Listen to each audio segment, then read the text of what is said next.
president in that same survey was rated as in excess of 90%. Let's find out what the mood is like at Clinton campaign headquarters, the Javits Center in New York City. Hillary Clinton is planning a victory party there beneath a very highly symbolic glass ceiling that she is hoping to smash here tonight by becoming America's first woman president. My colleague Lorna Shattuck is with the Democrats at the Javits Center in New York.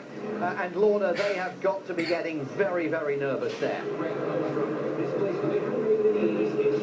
That's right, Simon. Although we started this evening with a very optimistic mood here in the Javits Center, beneath, as you say, that glass ceiling, with cheers almost breaking that ceiling on their own, things have got an awful lot more tense since then. An awfully flat and quite tense mood here among the crowd. Two big cheers, though, just in the last few moments. First of all, when New Mexico was called or predicted for Hillary Clinton, of course, a state that has gone Democratic in recent years, but still an indication that Hispanics are turning out to vote for Hillary Clinton in large numbers. And secondly, when CNN showed that she has now taken the lead in the vote count in Virginia, a state that is still seen as a very, very close race indeed, just a few thousand votes in it. But we know that in particular the counties around Washington DC, which tend to lean Democratic, are counted last in that race, and people here are very much hoping that means that Hillary Clinton will pull through there. But nonetheless, many, many other states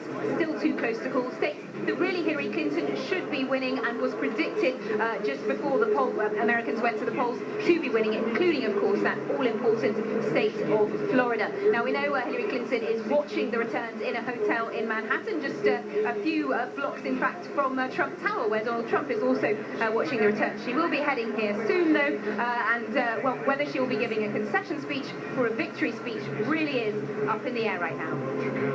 I'll hear you.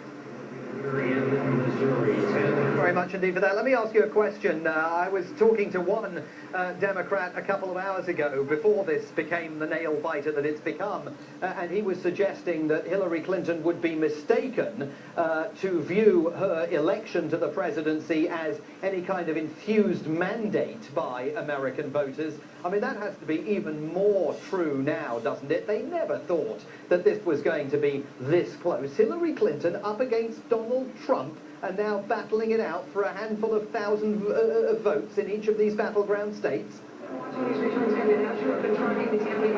Well, as you say, it does seem to be a test.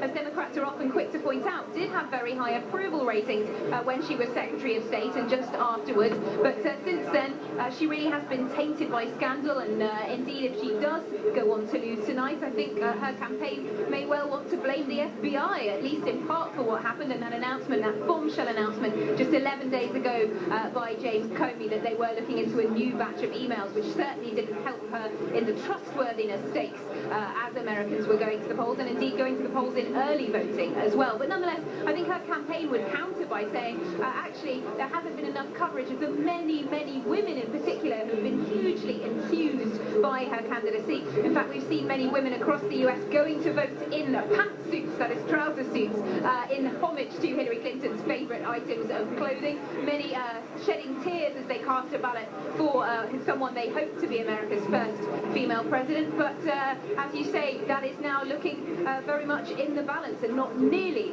as easy a victory as many would have predicted.